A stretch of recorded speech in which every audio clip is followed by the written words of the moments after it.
And we will not stop until we get what we want, until we feel safe in our schools. All right, so for our first speakers, one second.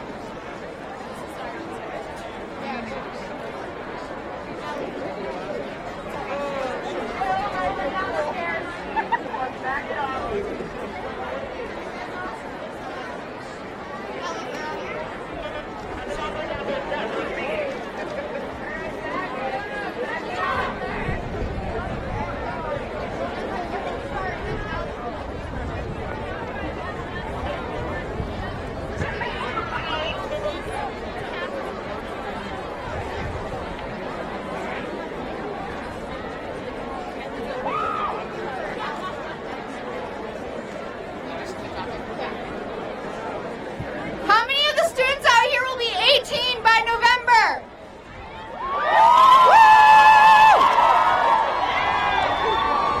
All right, we need every single one of you to register to vote and go out to the polls because we need our voices to be heard.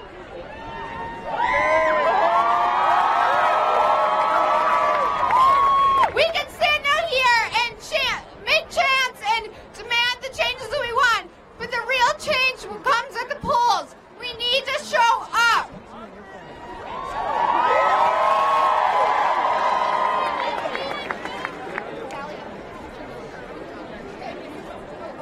All right, so we have our first speakers. We have Emma Falk from East High School and Allison Lair from West High School.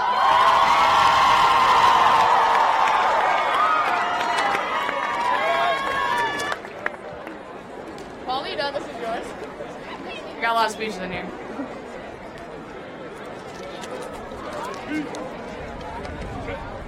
Oh yeah, my Fanny. All right. How are you guys? Yeah? Where's Allie? My name's Emma Falk, and this is Allison Lair. And I'm from East High School, she's from West High School. And I want to first thank you guys all for coming because this is amazing. This basically came together within 3 weeks, so we're super proud of all of you guys. On December 14th, 2012, I was in 7th grade walking to science class when a friend of mine told me there was a school shooting.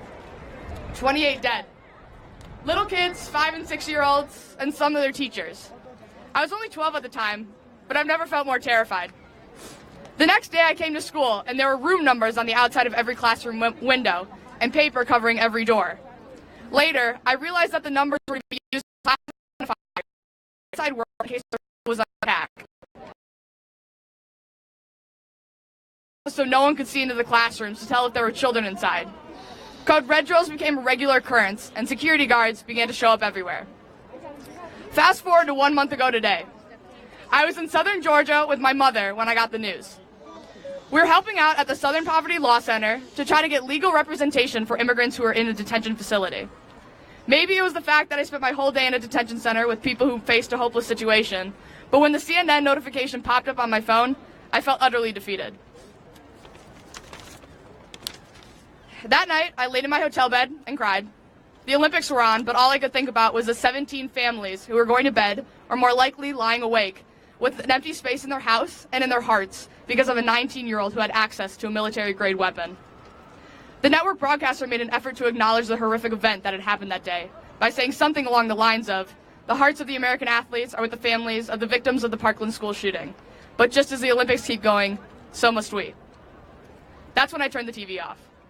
We can't just keep going when kids are dying in largely preventable mass shootings. We can't just accept where we are as a society because these events seem distant to us. Because the truth is, children are not safe in their government-regulated school buildings. Why is this becoming so normal? How is this becoming so normal? I texted some of my friends angrily, trying to understand what was happening. I turned to Instagram, trying to distract myself while simultaneously trying to learn everything I could about what happened. That's when I saw Allison Lair's handle come up, with a caption at the bottom saying, "Action needs to happen, and I don't know how to do it, so if someone wants to help be a grassroots leader, talk to me." I instantly commented back, "Let's do it." The next day, I flew back from Georgia, and Allison and I met for coffee. We reached out to these amazing leaders from the 4 schools and that you see here today, and together we got to work.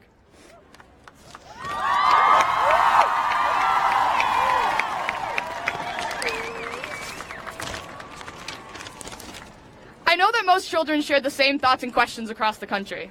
This isn't what this country is. This isn't who we are. This isn't who we want to be. So why isn't anyone doing anything about it? Why is it up to the children to fight for our lives? And why aren't the adults protecting us like they should be?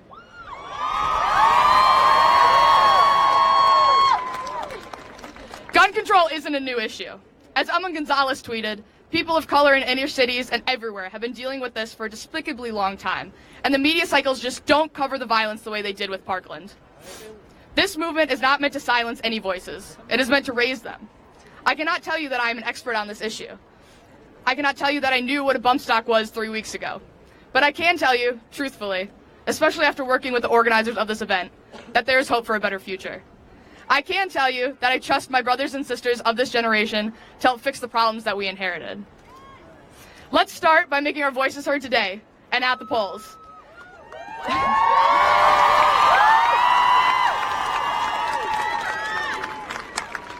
There's a voter registration booth on site. Volunteers from Dane County Voter ID Coalition, Indivisible Madison, and the ACLU are here right now registering voters and answering questions about voter ID laws. All you need to register is proof of your current address, which, if you have access to a smartphone, you can find on Infinite Campus, our favorite place. Please continue to educate yourself. Please continue to kindly educate and listen to others. And please, don't give up. Thank you.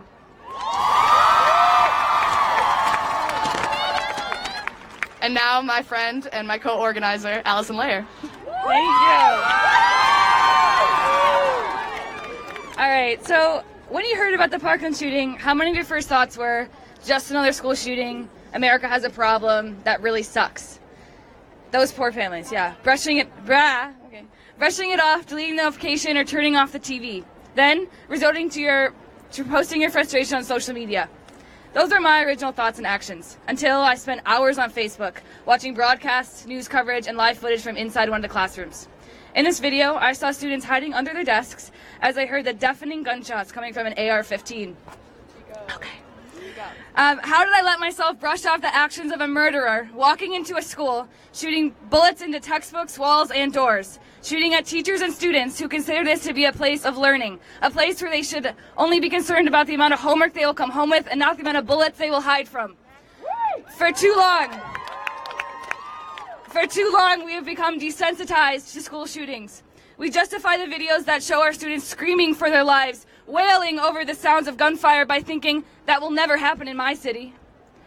We deny this as a problem in America. We fail to recognize that the U.S. has 16 times the gun homicide rate in Germany and 6 times that of Canada, proving that we are living in a bubble, denying the problem at hand. For too long, we the students have been silenced behind our screens, hiding behind a profile instead of taking physical political action. We are now here, begging for our government to care about our lives as much as they care about their income from the NRA.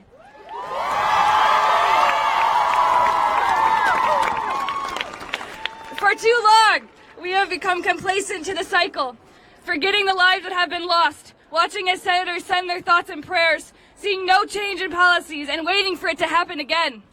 Today is that day where the cycle breaks. I challenge you to change your mindset. Recognize the unconscious mentality we've all come to accept. Treat each victim as your family. Continue to stand up for what you believe in and stop solely posting rants online. Join us as we plan the movement every month until we see Wisconsin representatives take action. It is up to us to be the change. Thank you.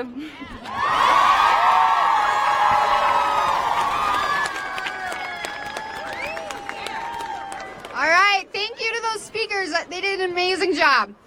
Okay, so I'm going to tell you a little story about so the other night I was laying in bed and I realized that everything that we are doing as students is the most powerful thing that we can be doing. So I woke up in a panic. I was sweating and my heart was beating so fast. I was having a dream that there was a school shooter in East High School. This dream has occurred for me many times, every time there's a big shooting in the news, I fear that it's going to happen in my school, and in that time, I feel that it's actually happening. So it's not just about the students who are affected directly. It's about everyone. Everyone has this feeling. All of us have this feeling of fear, and we do not deserve that. All right. Chris Taylor. Yeah. All right, so our next speaker is Chris Taylor. Hello, students! You look beautiful. There are so many of you. Power to the students. My name is Chris Taylor, and I get to represent many of you in the state legislature. A huge shout out to all those students I get to represent to the East High School. Per Golders, where are you? To the West High School Regents, let's hear you. To the O'Keefe Middle School Tigers, right here in the front.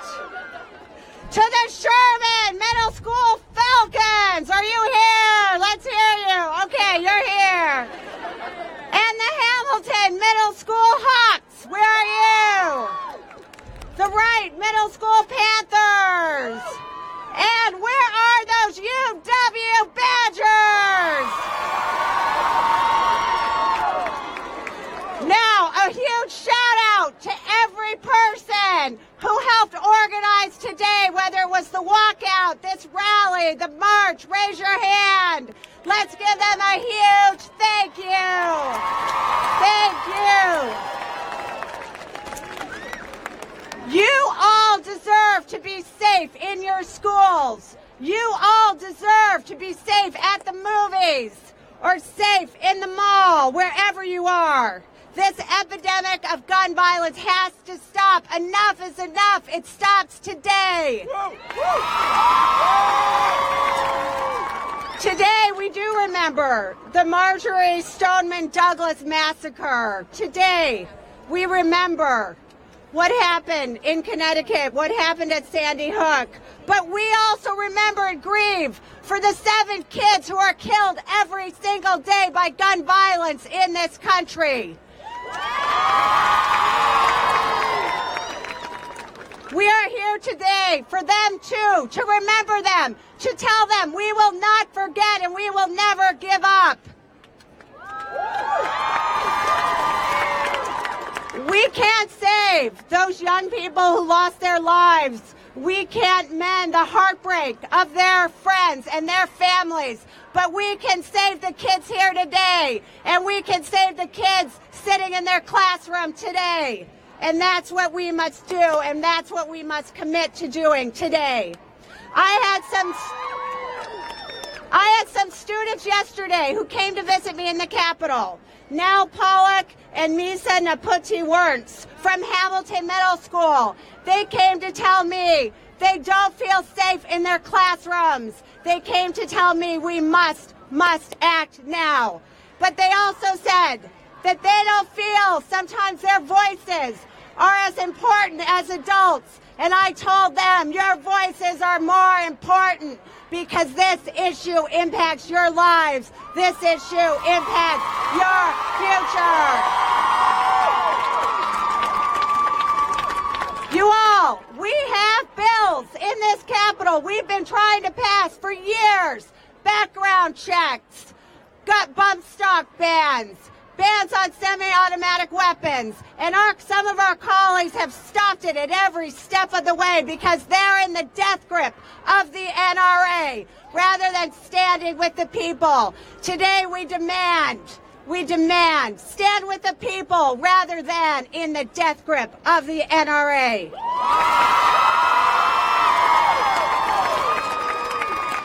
We need common sense gun safety measures. We need to support creating inclusive, welcoming climates in every single school. We need more resources for behavioral health interventions. That's what we need, and that's what we demand here today. is enough. We will not rest until these policies become law. Continue to raise your voices. Continue to demand action. Continue to demand change. Don't ever give up. Change is coming because of you. You are the change. You are the change. Say it with me. You are the change. We are the change. We are the change. Thank you, and keep going. Yeah. All right, please welcome Melissa Sargent. Hello, everyone. My name is Melissa Sargent, and I am a state representative here in the Capitol building. I need you to know that because of you, change is happening. Your voices are being heard. I have unfortunately heard from so many students across the city of Madison that they are afraid that their voices are not being heard. But I can assure you that the movement here in Madison and those all across our great country are being led by students just like you who are linking arms and saying it is not okay that we have grown up in a generation of school shootings. It is not okay, and enough is enough. Our lives are worth more. You are powerful. You are causing this change to happen in a way that my colleagues and I in the state capitol building have not been able to. And it is because of every single one of you who is working together.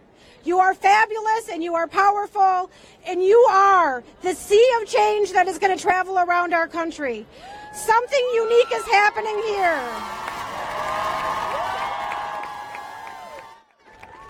It's not going to be easy. There are days when you will be frustrated. There will days where you will be annoyed. There will be days when you will feel like it is not making a difference. But I assure you, look at the people standing next to you. Look at each and every one of them. You are the change makers that we have all been looking for, and I am so proud of each and every one of you.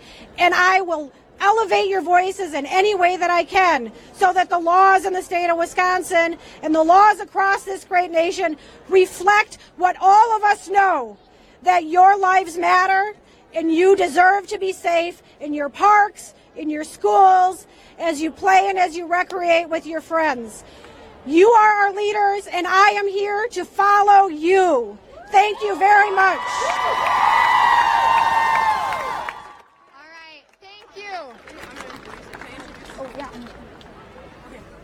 So those legislators are in this Capitol building.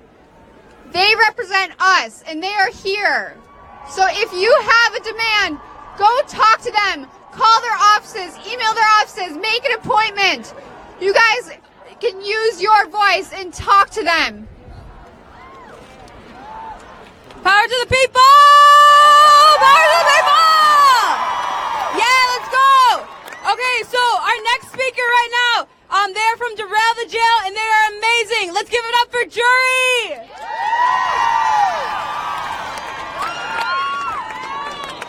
Hello, everybody.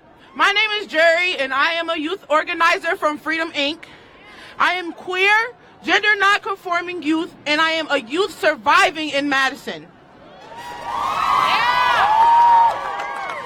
Today I will be speaking out about what safety should look like for black and brown youth, because being black and brown in Madison is not easy. In fact, it's not easy being black in most parts of the United States. When talking about gun violence and gun control, we have to talk about the impact it has on black bodies. I want to be able to walk in my community without being seen as someone who is suspicious because of the clothes I wear or told that I am too loud. I want to be able to walk in my community without being harassed by people who are afraid of me because of my skin color. I want to walk in my neighborhood without being stopped by police. I want to see more black youth outside, but even playing at the park will get a black child beaten, harassed, and even in some cases shot and gunned down by police. On February 26th of 2012, Trayvon Martin was followed, chased, tackled, and shot by not an officer but George Zimmerman, a man who was allowed to carry a gun. Zimmerman claimed to be scared and killed a black teenager.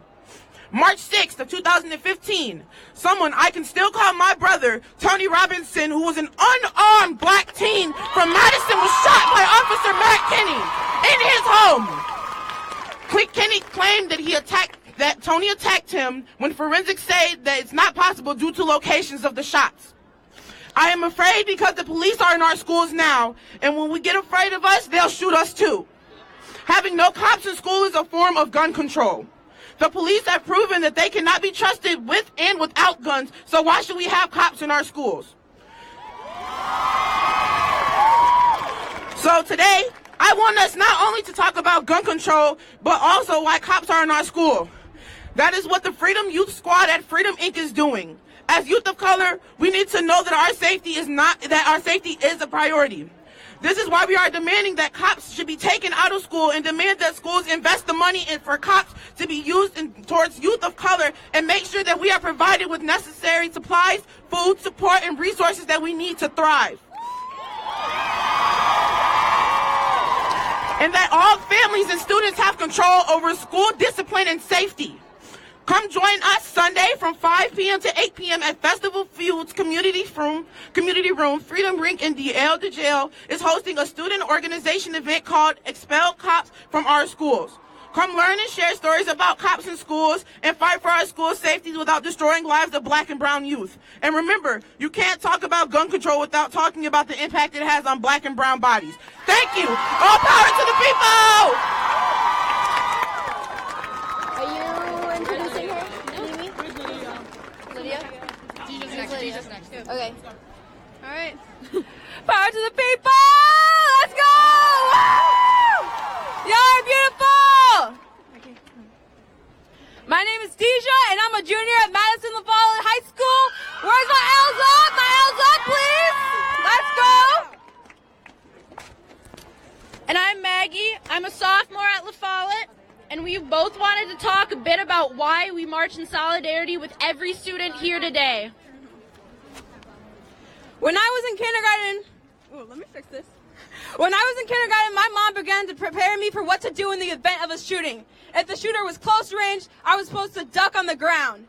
If I was far away enough, I needed to run away in zigzags. I was in kindergarten. This is a 5-year-old that she needed to worry about their safety for. Though I was raised in Madison, a city that is considered fairly safe, my mom knew there was nothing guaranteeing my safety, not even here.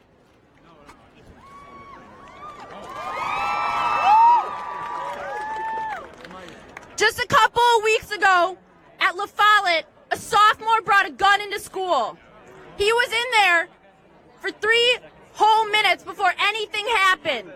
That's 3 minutes he could have shot someone. Even though we know this person and he wouldn't have, that doesn't mean nothing could have happened. The point is, he is 16 and he could get a gun and no one stopped him. And he could come into a school and no one stopped him. We cannot live with this happening.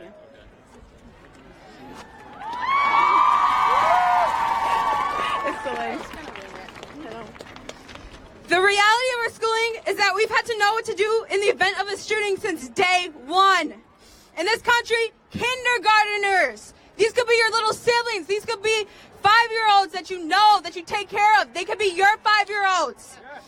Kindergarteners have to learn where and how to hide themselves and their friends from a shooter.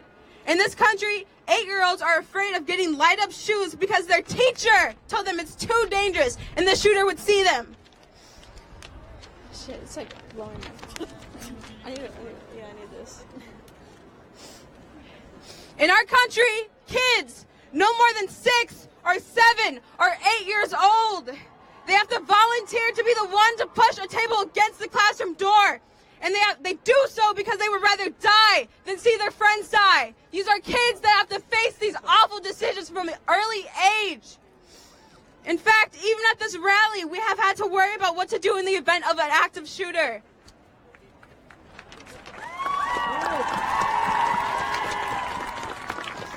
We are the only country in the developed world that faces these issues on such a wide scale. We are the only country in the developed world where kids have to figure out what to do when facing almost certain death. We are the only country in the world and the developed country where going outside to a public place could get you killed. We have had over 400 mass shootings in the last year in which 642 people died. That is 642 valuable lives that were lost. People with hopes and dreams and families and futures. And what did our government do? Nothing. What did our government do? Nothing. We sent out 642 thoughts and prayers.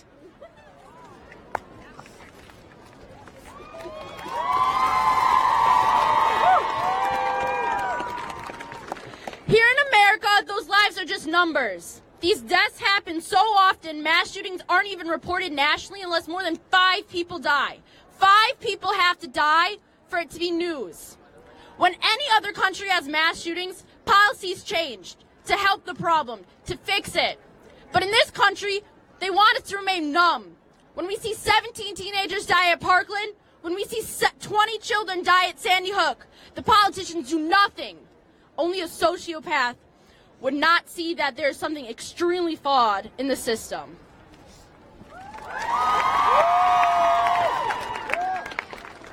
The fact of the matter is, we are the ones who have to go to school every single day with this truth weighing on our shoulders. Gun violence is so prevalent that it is not an understatement to say that when we walk into school, we risk our frickin' lives.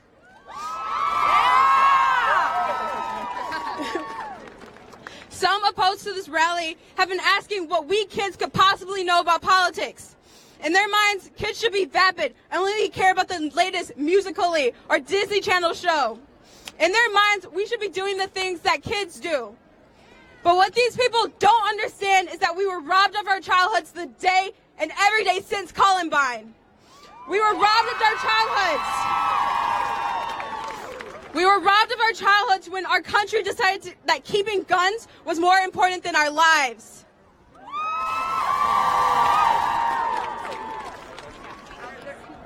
As such, we'll have to be the ones to make the change. We'll have to be the adults we wish we could see standing up here fighting for us. We reject the petty attempts to solve gun violence, like arming teachers, getting more resource officers, setting up metal detectors, and locking all the doors. We reject the idea of keeping kids inside a prison, because school, it's not a prison, and we aren't going to contribute to the school-to-prison pipeline.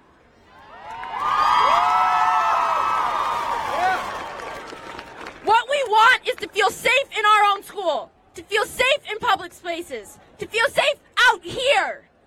But we can't now. We want common sense gun laws that keep everyone safe, and to keep firearms out of the hands of those who only want to hurt us. We want to cut the bullshit red tape, and above all else, we want no one else to die from gun violence. We're saying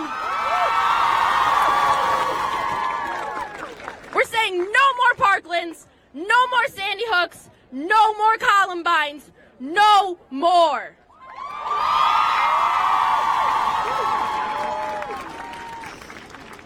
We also want everyone to acknowledge that gun violence disproportionately affects people of color, and they are often put on the back burner in movements like this.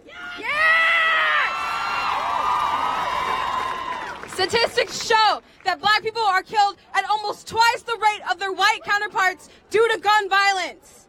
Their deaths are just as meaningful as their white counterparts. Their deaths are just as meaningful. And we will work to ensure that their voices are heard as we implement change.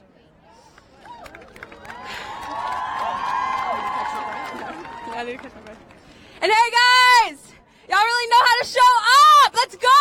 Give yourselves a hand. Let's go. By a show of hands, how many of you guys will be 18 by next November? Let's go. We expect to see you at the polls. Y'all need to show out. We will be the ones who decide the outcome of the next election. We will show up and take a dub at the polls. We're taking that dub, you guys.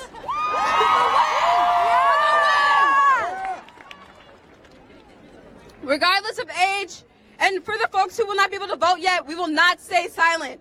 Regardless of age, we are demanding with every ounce of our being for gun reform.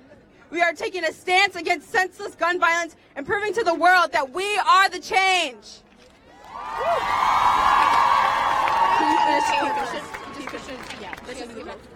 Wait, I don't have the last page. And if you don't believe us, just wait until the next election. We'll be the generation of voters and lobbyists and politicians to help end mass shootings. And we won't settle for anything less. Thank you. Thank you.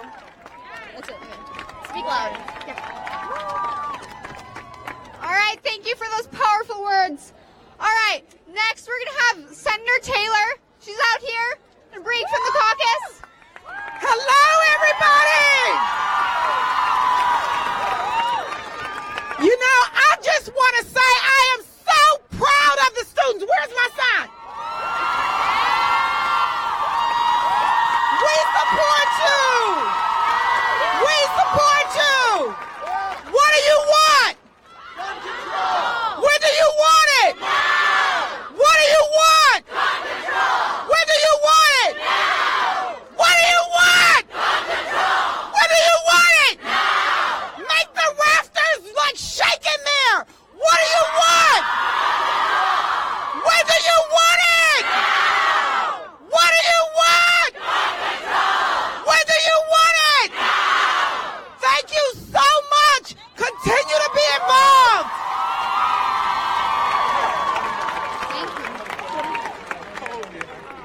All right.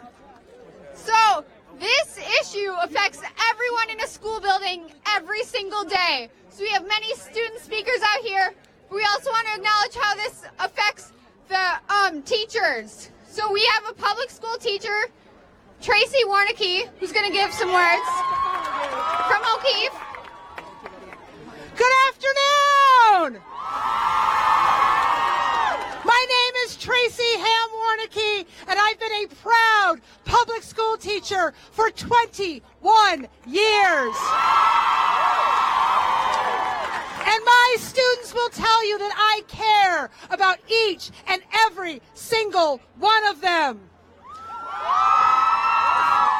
Working in public schools since 1996 means I have led 42 Code Red drills.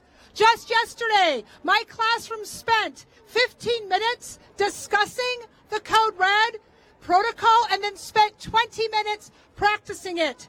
That is 35 minutes of lost instruction to prepare ourselves for the possibility of a school shooting. Over my tenure as a teacher, I have spent 21 hours, either practicing or teaching about Code Red drills, and I have had enough. I want to stop telling my students that I will do my best to keep them safe, because the truth is I cannot keep them safe. Enough. I can tell you there is no such thing as a bad kid. There are good kids in bad situations who might make a bad choice, but there is no such thing as a bad kid. Enough! This is an intersectionality issue of gun control, free and appropriate public education for every student, and caring for human beings who struggle with mental health. Enough! Brain research has taught us that our frontal lobes are not fully developed until the age of 26. The frontal lobe, the section of the brain responsible for good decision making, sound logic that contribute to effective problem solving. As a classroom teacher with a questionable frontal lobe, I coach, support, and love. I'm compassionate as my youth learn from their mistakes. It is my job to set structures and routines to enhance their growth into adulthood. At times, it's my job to protect my students from themselves. Take the push pins away. Hide the scissors when they're not in use. Keep my classroom safe. Putting a gun in my hand does not keep my youth safe.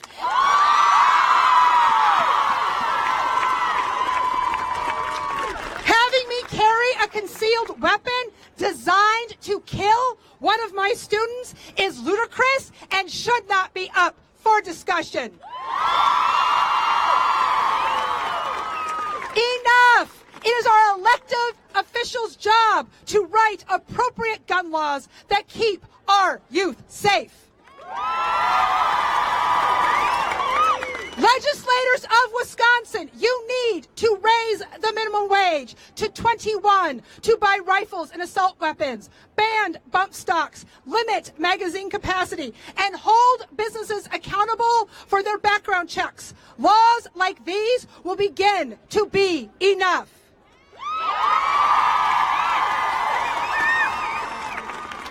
Responsibility also falls onto our school districts to build a continuum of services for every student to be successful and to receive a free and appropriate public education.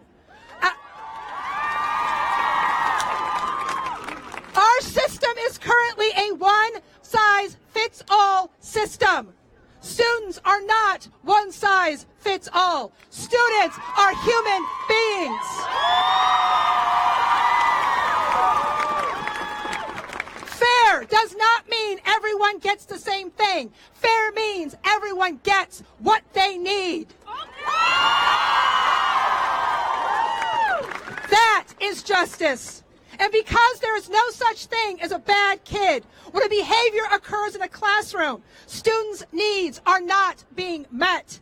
This is not the classroom teacher's fault. I believe teachers are doing the best they can with what they have, and what they have is not enough. It is the job of the school district to invest in the resources that allow school staff to meet the needs of every student.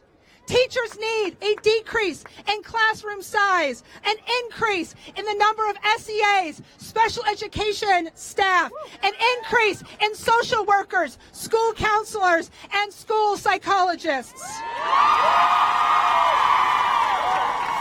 I do not need money for guns. Communities, we should not shun those who do not fit society's norms. We need to wrap our arms around them. The more we push people away, the more they will take drastic measures to be seen. This work begins in our schools. But the number one thing that needs to happen is we need to care about each other, listen to each other, be understanding and compassionate to each other's journey.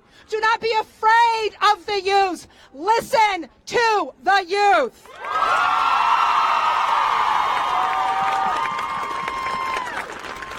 Treat them as a human being. There are valid reasons for their behavior. Their behavior does not truly dictate who they are. Their behavior could be a coping mechanism, a way to save face, used to protect them from the world.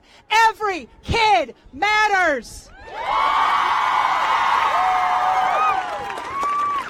Words have power, a concept consistently discussed in my classroom. Words can paint a picture. Words can argue, to persuade, to create an emotion. Words such as dangerous person paints a picture. Words such as dangerous person sparks an emotion. Enough! How does someone classify who is dangerous and who is not? When thinking about legislation, we need to think about our words. We need to think about how we choose to label. We need to think about our internal biases.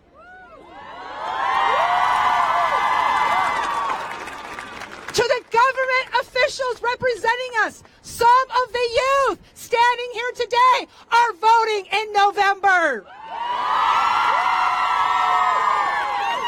Dear 45, anyone born before 2002 is voting in 2020.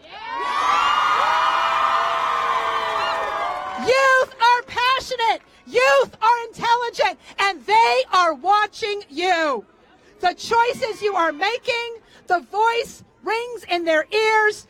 Take it from me. There is power in the youth, and they will exercise their rights in November and 2020 because they know that is their civic duty. Do not underestimate the power of a pissed-off teenager. Pissed-off teenagers form rallies. They march. They will be heard. They have no trouble expressing their opinions. But that is not enough. Adults, we need to listen to the youth. To the students here today, I'm extremely proud of each and every one of you. As I tell my students, your voice matters. You can be the change you want to see. Use your powers for good. Go out and take action. And you did that today. As John Lewis says, you caused good trouble here today. And don't let anyone tell you that you do not matter. Your voice matters. You matter. You are enough. Thank you.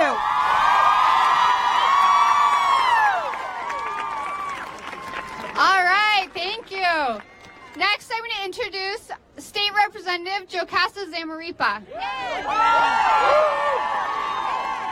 Good afternoon. Thank you for coming to your house. I'm State Representative Jocasta Zamarripa. Keep coming back to your house. In the 1920s, we marched for women. And in the 60s, we marched for civil rights. And every May Day, we march for immigrant rights and our immigrant families. We march when we see injustice. We march when we know that there's a problem. We march when we know we can and must do better. And that's why we're marching today. That's why you marched today. We're marching for the 17 people who are murdered with a gun in Parkland, Florida. And we're marching for the 96 people who are shot and killed every day. And the 250 people who are shot and survive every day. For the nearly 3,000 people who've been shot and killed since Parkland. And the more than 7,000 who've been shot and survived.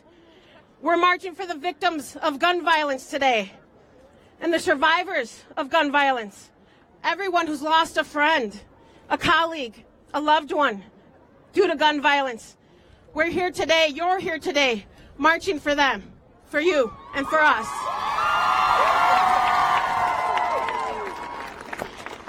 I'm one of those legislators that the teacher just spoke to, that you guys need to rally and lobby and insist. We see you, we hear you, we stand with you, and we will fight for you. And you must demand it of us. I want you to remember this quote from Margaret Mead. Don't you ever doubt, never doubt that a small group of thoughtful, committed citizens can change the world. Indeed, it's the only thing that ever has. You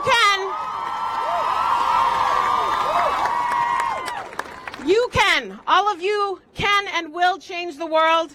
What you are doing matters. You matter. Thank you for being here. Thank you from the bottom of my heart.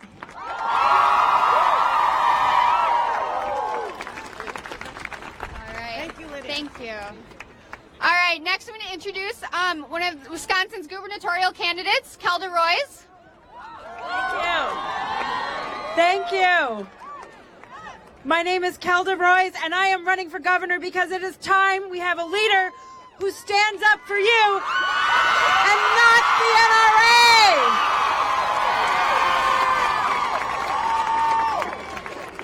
I am so energized and I am so enthused by the beautiful voices and faces here today.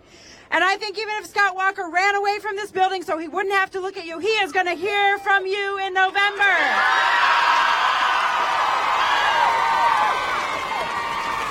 Our governor took $3.5 million from the NRA, but it is not too late for him to do the right thing for our children. I am here not because I'm running for governor, but because I'm a mother and a stepmother. And my husband Dan and I are here for our children. I have two stepdaughters, Erin and Emily. They go to West. They're right there. And Erin came home and she said, Kelda, what are you going to do after Parkland? What are you going to do? And I'll tell you what I'm going to do, but I hope I don't have to because I hope Governor Walker does it. We're going to raise the age to 21 to purchase a firearm in this country. We're going to have universal background checks so nobody who's violent can get a gun. If you've been convicted of domestic violence, you are not going to buy a gun. We are going to ban assault weapons, and we are going to have responsible common sense gun reform, and we are going to limit the amount of capacity in magazines. We are going to do this because it's the right thing to do. And it has nothing to do with Wisconsin's great tradition of sportsmanship and hunting. That is separate. There is no hunter in the state who thinks that kids should fear for their lives when they go to school. We have to stop believing the lies that the gun manufacturers lobby is trying to sell us. And we have an opportunity. As we look around this crowd and we see nationwide young people are standing up, you are not asking for permission, you are demanding to be heard, and that is leadership. That is what change looks like. That is what progress looks like. I am so proud to be here as a parent in support of my kids. I thank you all for being here. Together, we are going to be heard. We are going to make a difference. And if we don't do it today, we are going to do it in November. Thank you very, very much. All right, next I'm going to introduce local community activist Ali Muldrow.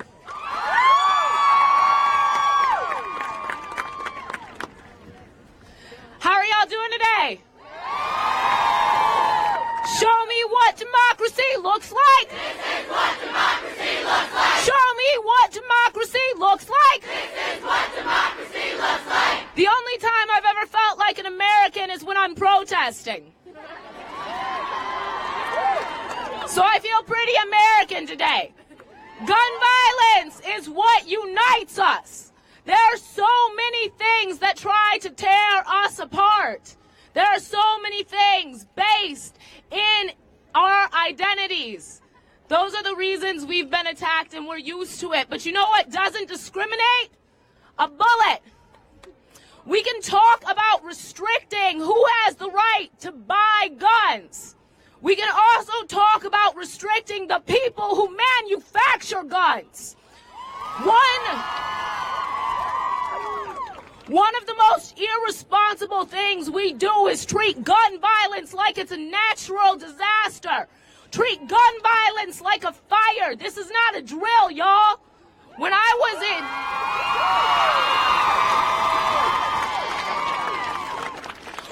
was in 6th grade, Columbine happened, and you know what was supposed to save us back then? Intercom doors. You know what Sandy Hook had? An intercom door. We will not be distracted. We will not lose focus. I don't believe that we will win. I believe that we will work for change, that we will show up for change, that we will fight for change.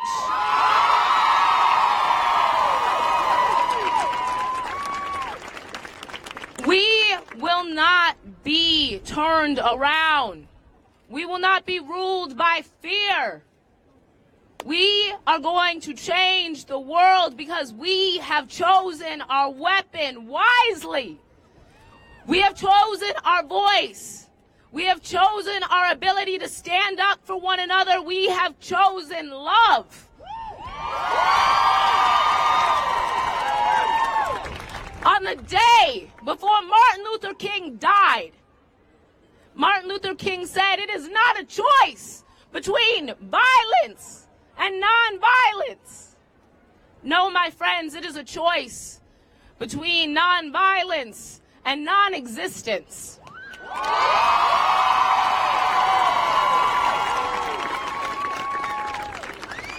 What do we want? When do we want it? Now! Thank you all so much.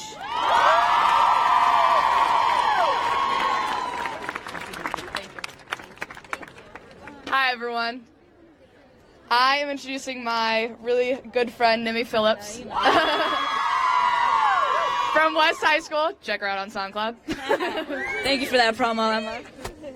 All right, I wrote a song, but just today, I'm just going to break down the lyrics so you can hear where I'm coming from. And it starts like this. I've been hoping for a better life. So many things that just aren't right. I can barely fall asleep at night, knowing 17 just lost their lives.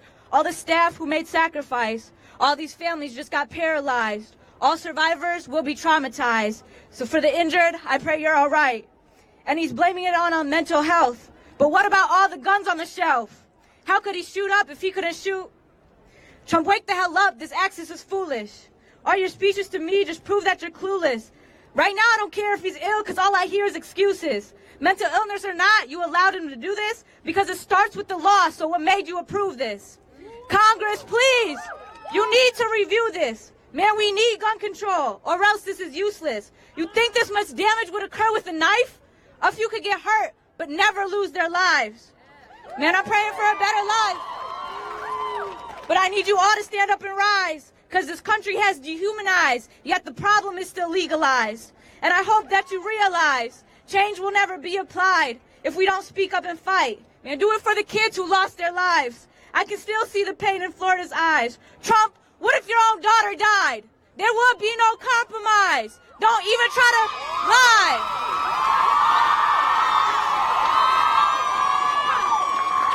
You wouldn't care what Crew's been through if you put your family what he's put them through. F your worldview, look from their point of view. I've been praying for a better life. So many things that just aren't right. I can barely fall asleep at night, knowing 17 just lost their life. All the staff who made sacrifice, all these families just got paralyzed. All survivors will be traumatized. To the injured, I pray you're all right. And I'm still praying for you, Douglas. I pray for this world.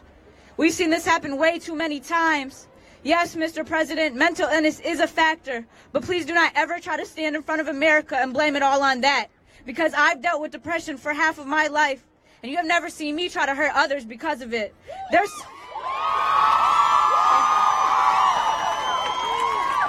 kids out here who don't have mothers and or fathers, and I've lost mine, one of mine when I was 12.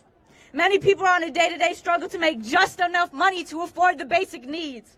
We have humans being rejected because of who they truly are, kids who cannot exceed educationally because of their financial instability. Not everyone gets health insurance, not even close to where that needs to be. Women still getting underpaid. Racism has never gone away. Everyone has their own problems that they have to face. So many neglected and raped, families that don't even feel safe in this country because of their race. And you want to blame it on this boy's past? Wake up, America. We all go through our own struggles, and there's no excuse but the fact that the pain is able to go out and buy a gun. We don't need your apologies. We need you to change the policies. So I need you politicians to stop ruling these mass murders as slip-ups within one mental state. Do you seriously not see the problem of kids and teachers fearing for their lives on a day-to-day by simply going to where they need to go? For our teachers to make their living, and for our futures to be heard and to be successful. We will not stop until we feel safe, and we will not back down until this problem is heard. Thank you.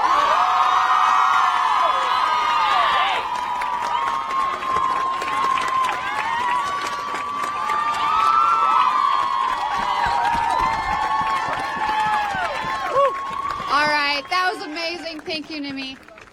All right, the next speaker drove 4 hours from all the way up north in Eagle River, Wisconsin. All right, here's Annalise Callahan. Thank you. 12 o'clock a.m., January 1st, 2018. The new year, arriving full of opportunity and new beginnings. 12:02 a.m. In Huntsville, Alabama, 4 people become the victims of active shooters across from their local special events center. Shift at 12:02 a.m. in the time zone of Anchorage, Alaska. and the state's largest city would witness its first gun-related homicide of 2018, with the death of a 39-year-old man. In Long Branch, New Jersey, the authorities arrived at the scene where a teen fatally shot 3 family members and a family acquaintance with a semi-automatic rifle. Between the hours of 11 o'clock p.m. and 2 o'clock a.m., more than 6 individuals became the victims of guns in the city of Detroit. In the first 24 hours of 2018, 2 men were killed, while 8 wounded in the city of Chicago. Later in the morning, the shooting and hospitalization of a 32-year-old would be reported in Milwaukee. The first week of 2018 would see 4 more mass shootings, ranging from Arkansas to Florida, while the remaining weeks of January would count an additional 18. Fast forward to February 14th, and our nation would witness the tragic events of Marjory Stoneman Douglas High School, the most deadly shooting since the 2012 massacre at Sandy Hook. Now I'd like to rewind. It is 1791 and our Bill of Rights has been ratified. It is 1791 and our United States Constitution excludes African Americans, women, non-property holders, and many other categories of Americans from being bestowed with the same rights that our forefathers once granted our nation. And for nearly 230 years since that moment, our nation's history has unfolded. And the rights that once only included a small and privileged group have gradually grown to include more and more of our population. Our nation has greatly changed from what it was a quarter millennium ago. And consequently, the concept of liberty must be adapted from what it was in a world where the most advanced weapon was a musket, which would take 20 seconds to load and fire.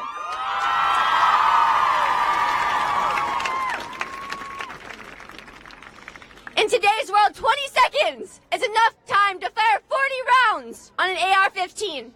The same weapon used by Nicholas Cruz at Stoneman Douglas, and the same weapon which is the most popular and easily obtained gun in the United States.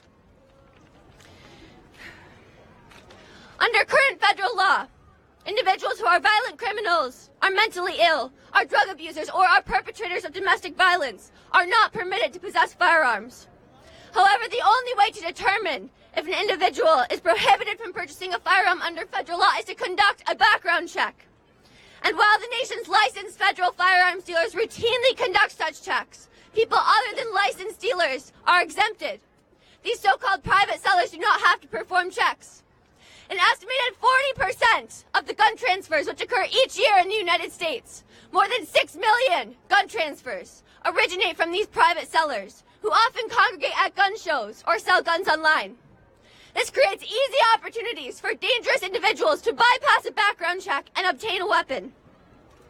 Requiring background checks for all gun sales is a non-controversial proposal that gun owners themselves overwhelmingly support.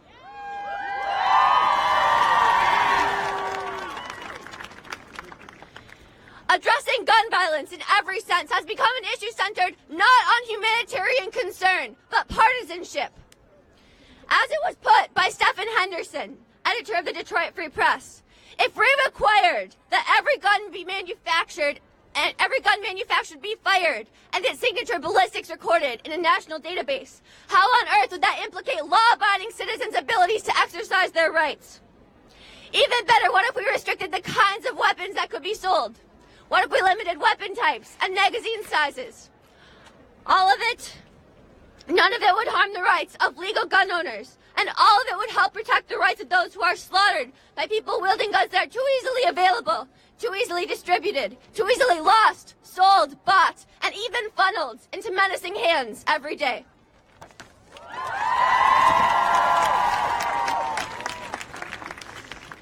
I'd like to take a minute to elaborate on the idea of limiting weapon types. Assault-style weapons were banned in 1994, but that prohibition expired in 2004, and Congress opted not to renew it. Yet what reason is there for military-grade weapons such as the AR-15 to be circulating by the millions in the American public?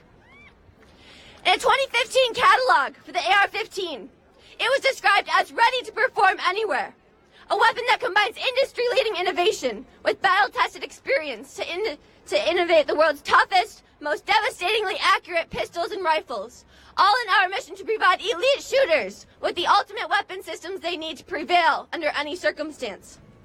The intent is clear. The AR-15 is a weapon that was designed for killing in a closed space, the exact function it was utilized for by Nicholas Cruz. Today, March 14th, 2018, marks the 1-month anniversary of the devastating events in Parkland. As of today, in the United States, there have now been a total of 14 school shootings. On average, there has been at least one school shooting per week in the year of 2018. As of today, there have been 45 mass shootings, 4,723 gun violence-related injuries, and a total of 2,777 gun violence-inflicted deaths. 33 of those deaths have occurred in Wisconsin. Although mileage may isolate us from the tragedy of Stoneman Douglas, the nationwide epidemic of gun violence does not burden the responsibility of installing change only on those directly affected. It is the humanitarian duty of us here today to ensure that this time there is change, that it is real, and that it is tangible.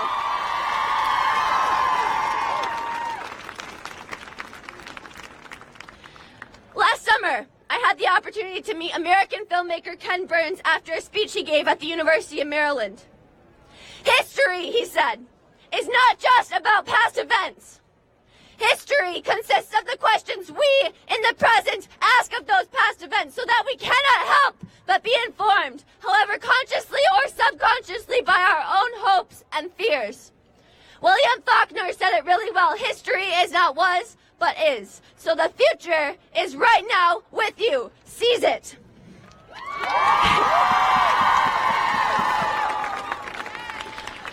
I believe that now is the time to act on his words. It is time to act so that we will no longer have to wonder at what point in history the right to own a gun transcended that of 17 students to come home from school.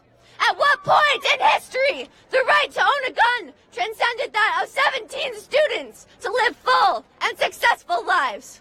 Thank you.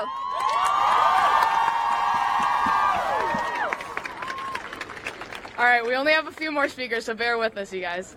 I'm going to introduce my fellow organizer and friend, Paulina Baker.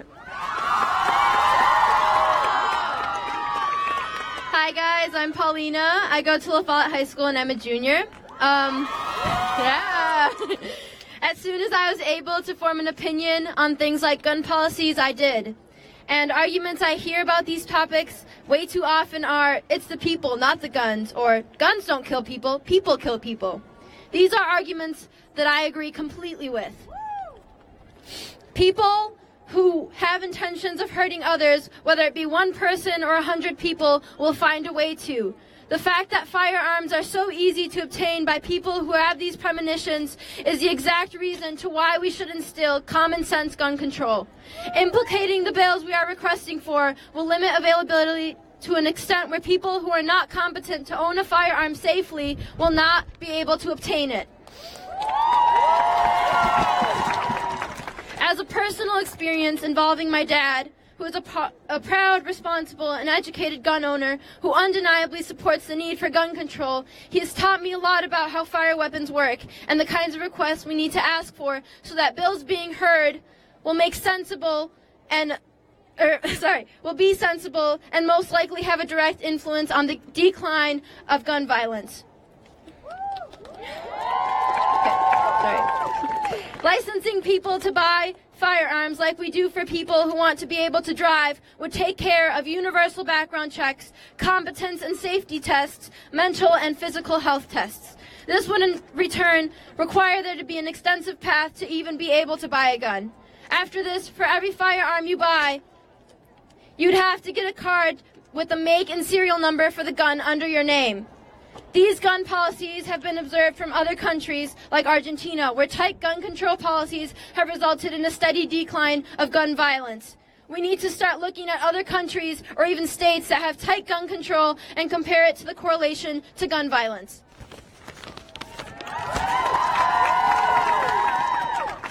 In addition, I want to speak about the matter that we're all here for. Yes, mass school shootings are a problem in our society, and sadly it has taken this to inspire many youth to finally take action. But that is not the only problem with gun violence in the United States. Gun violence has been a part of American culture for a very long time, and it is sensible to see why. It's the failure to impose gun control laws as gun technology began to progress. Gun violence has swept low-income and/or minority neighborhoods for decades, but because of the trend in our lawmakers, the problem has been ignored within our society since until recently it has not majorly affected the white Americans and their children. In terms of race and ethnicity, according to the Luston School of Public Affairs, it is said that 77% of white gun deaths in the U.S. are suicides, while 19% are homicides. The figures are nearly opposite for African Americans, for which only 14% are suicides. African American males in the 20 to 29 age group have the highest risk, 89 per 100,000 people, in terms of the firearm homicide rate, which is comparable with Honduras. In cities where areas are divided socioeconomically, there has been a presence of guns and violence occurred. This correlates to Black and Latino communities in populous cities like Chicago, where areas are condensed with minority groups. I also want to mention what the lax gun restrictions in place in Wisconsin now have allowed. People who have domestic violence records to easily obtain guns. Things like gun shows and private sellers are allowed to trade and sell firearms without even having to do a background check or officially record the trading of the weapon. We need necessary universal background checks as well as documenting the selling and/or trading of firearms. The difference between the countries who have a low gun homicide rate and the United States is that they have progressed as a society by making gun control laws. On April 28, 1996, in Tasmania, Australia, the worst mass shooting in their history happened. Within months, the country implemented new licensing requirements, a 28-day waiting period, and a firearm registry. Since then, there has not been another mass shooting. I think that the biggest reason why we haven't taken major action to prevent mass shootings is a belief that it is our inherent right to bear arms, the U.S. being one of only 3 countries in the world that has it as a right. Maybe it is our culture. The thought of gun ownership is seen more as an entitlement rather than to a privilege that has to be upheld, which is why so many people are opposed to reform. But we all have had enough. The time to make a difference and progress as a united people is now. Thank you.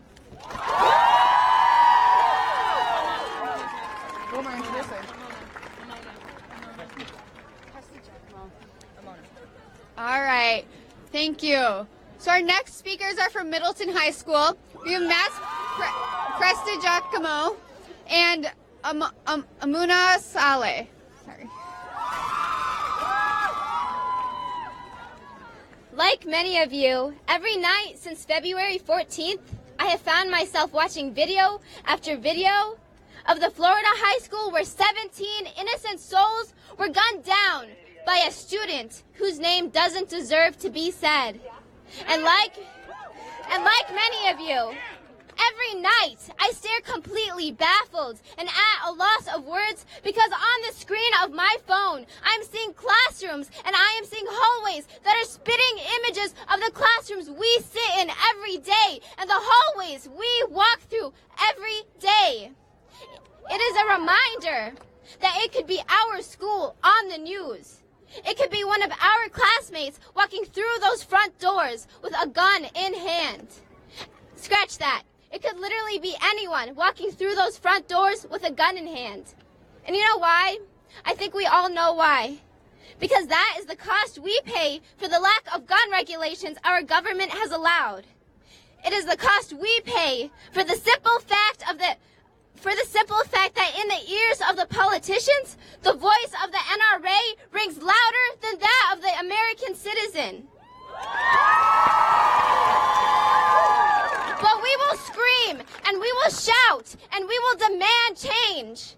Because we will not allow it to be our school on the news. We will not be next. We will not be next. We will not be next. We will not be next.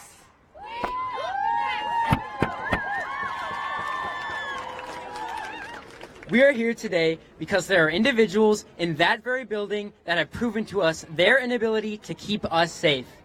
It is time. It is time that we call out our elected officials for falling through on their promise to keep Americans safe. 1999, 2 teenagers murdered 13 students and staff at Columbine High School in cold blood. 2012, a teenager opened fire on Sandy Hook Elementary School, killing 20 innocent children and 6 adults. 2017, a man fired on a crowd of people at a concert in Las Vegas, killing 58 and injuring 851 people. 2018, a student at MSD High School in Parkland, Florida, killed 17 students and staff. Remember when you, our elected representatives, promised never again and gave us your thoughts and prayers? Yet to this day, the victims of this shooting and all those before are still waiting for you to take action on gun violence once and for all. We cannot accept this. Our government is stuck in a perpetual loop of inaction, and it's time for our generation to stand up and say, enough is enough. Why did it have to come so far? How many more souls of innocent students and teachers will we have to say goodbye to? Why can't we bid farewell to bump stocks instead of our brothers and sisters?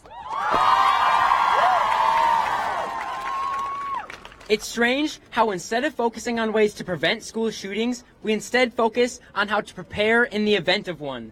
We have gone through drill after drill in preparation for the events our politicians have failed to prevent. It was their responsibility to provide us safety, and they have let us down. I could stand here and I could list the cowards who have left so many families broken, but I'd rather stand here and recognize the innocent and beautiful souls that were lost on February 14th of 2018 in Parkland, Florida. You've heard these names before, and I hope you continue to hear them. Alyssa Al-Hadef, Scott Beagle, Martin Duke Anguiano, Nicholas Dorette, Aaron Feiss, Jamie Gutenberg, Chris Hickson, Luke Hoyer, Kara Lauren, Gina Montalto, Joaquin Oliver, Elena Petty, Meadow Polak, Helena Ramsey, Alex Schechter, Carmen Schentrup, and Peter Wang. Let those names resonate within you, because those are the names that fuel our fight for change.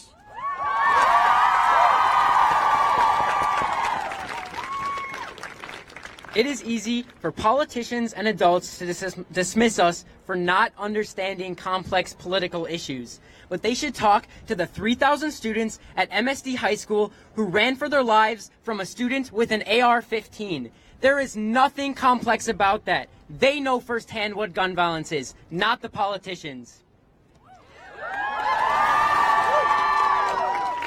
No longer can our politicians use the excuse that the young don't understand. Know that once we are elected to office, we will accept the responsibility of protecting our children and our children's children from gun violence. In my lifetime, there have been 31 school shootings at a rate 19.5 times higher than that of all other developed countries. The NRA, however, believes that 31 school shootings is an acceptable price to pay for protecting 27 words in a document written when assault rifles and bump stocks didn't exist. Human lives should never be an acceptable price to pay for anything. We are frustrated and we are afraid for our lives. We've grown up side by side with gun violence, and those in Washington have proven to us they cannot keep us safe. So let us scream, and let us shout, and let us demand the change we want to see. Together, we stand here in solidarity with those who have lost their lives at the hands of mass murderers. Today, we are here today so that we will not be next. Thank you. Thank you.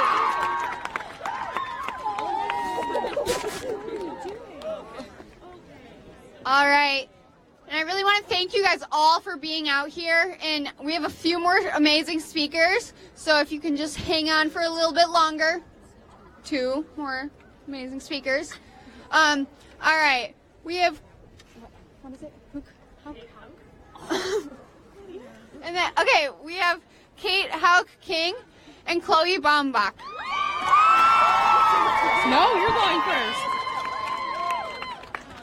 Hello, my name is Chloe Baumbach, and I am a senior at Memorial High School. I am from a white, middle-class family, and I am privileged enough to have never experienced gun violence or its repercussions firsthand. Although I have never experienced the resulting violence, I have been around guns my entire life. For as long as I can remember, I have been told that guns are dangerous and should never be touched unless I am in the company of a trained adult. For all the 17 years of my life, my father has been a police officer and occasional hunter, keeping guns that ranged from pistols to hunting rifles to semi-automatic police weapons. Until the past decade, where school shootings have become increasingly more prominent, along with various escalated cases of police brutality, I never saw guns as the enemy, just the people who harnessed them. Recently, that mindset has changed, for guns are the issue. Just 2 years ago, my father took me to the shooting range to learn how to shoot a pistol in case I was ever in a position where I needed to protect myself, and let me tell you, that tiny thing had a lot of power in and behind it. It's terrifying knowing how strong a pistol can be, and then seeing people walk into schools with military-grade weapons, releasing several rounds per second onto unsuspecting students, just hoping to make it home without too much homework at the end of the day. At 17, I should not have to watch my brothers walk out of the house wondering whether they will make it home or not.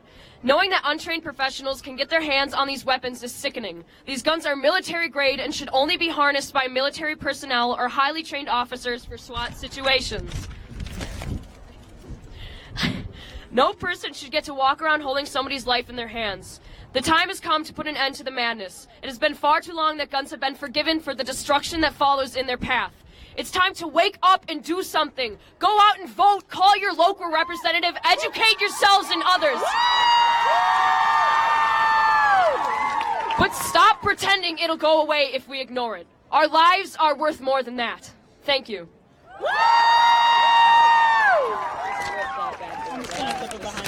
Oh dear. Okay.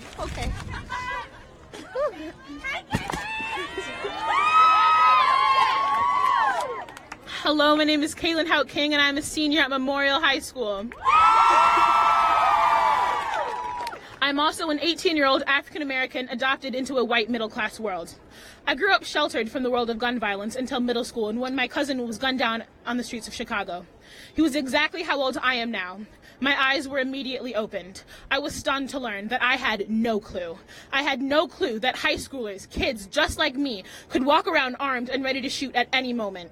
I was even more stunned to learn about the flawed series of steps it took to acquire a gun. Seeing the effects it had on my family made me realize that something needed to be done. So that is why I am here today. I am here for the parents, scared to send their children anywhere because anyone could walk in and end their child's lives. I am here for the siblings, hugging each other extra tight because any school day could start with the ring of a bell and end with the bang of a gun. I am here for my fellow students because we need to feel safe in our place of education. Finally, I am here for the lawmakers, to show them that something needs to change. Kids are dying. We are dying. How many more before we get your attention? How many more before our voices will be heard? The numbers are climbing, and I soon fear there will be no more voices to hear. We need change now. So please, adults, start voting. Youth, start speaking. Never stop fighting for change. Thank you.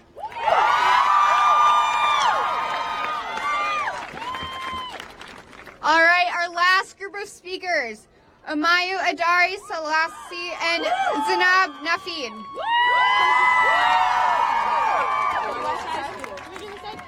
Hey, what's up, guys? Oh my god, y'all made it through like 20 speeches. I compete in forensics. I can barely make it through 3. Like, honestly, I can't. So, my name is Zainab Nafid. I'm a senior and I go to West High School. Ayu Adari Selassie. I also go to West High School. Right, so I'm one of the organizers here at West High School, and I'm going to be honest here. As someone whose parents fled the Middle East due to the instability and the violence of the government, gun control is probably one of the only reasons why I'm even here. And as someone whose family fled Milwaukee for the fear of instability and increasing gun violence in my surrounding neighborhoods, this is one of the reasons why I'm here. See, now although we come from different backgrounds, we face the same unique problem together. My parents craved that assurance, right, of their family's safety and the promise that their children would be able to grow in a protected environment and be able to contribute to a better world. However, I fear that's a promise this country can no longer make. We are a country that is home to nearly half of the entire world's civilian-owned guns, when the reality is that in 2017 alone, there were 355 mass shootings in a 365-day year. We've come to a reality where our guns infringe on our basic rights to live in a safe country.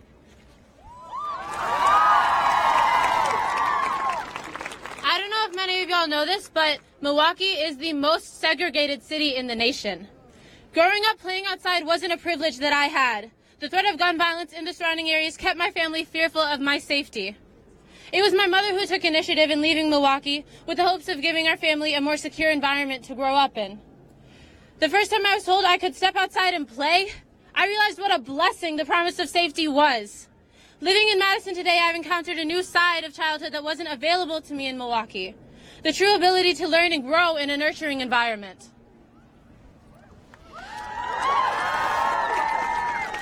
We must stop and realize the severity of the status quo. When will we stop sending prayers and start taking action? When will this American nightmare turn into the American dream that the children of immigrants, such as myself, believed in and was promised to the citizens that reside in this nation? The time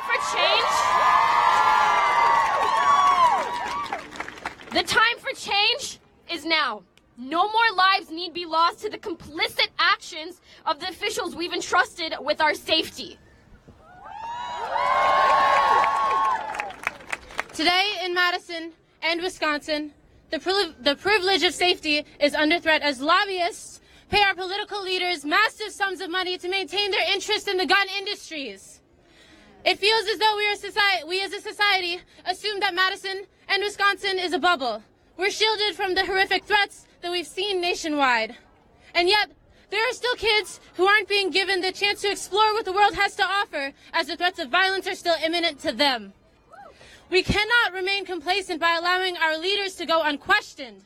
I'm here today to remind you that there are so many outside of this bubble that suffer, and the threat of gun violence is still relevant.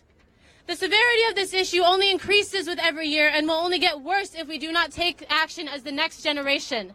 This is our job. We must be the change. Continued silence is something we simply cannot afford. The next generation of voters will never allow another Sandy Hook, Las Vegas, Virginia Tech, San Bernardino, Parkland, Florida, and many others that have occurred to ever happen again. We are a generation. We will be the generation to end gun violence. But is that really what we wish to be known as? As the generation that lived through it? That the generation that let it go too far and did nothing about it?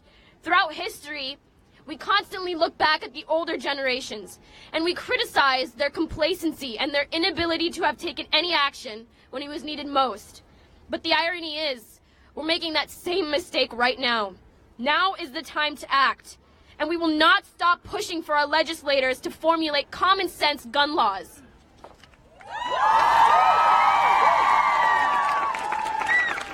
This is why we are here today. For that reason, we are here making our voices heard. We have drafted a letter to We have drafted a letter to Governor Scott Walker. We have drafted a letter. Is it on? It's done. I can talk to you guys. So, you want to hold it? How do you do it? We have drafted a letter to Governor Scott Walker and company. We won't read it because you guys have listened to a lot of stuff already, but we promise you it's good. So right now we would like to ask you guys to take 17 minutes of silence while we go into the Capitol. Never mind. I'm going to turn this over to somebody else.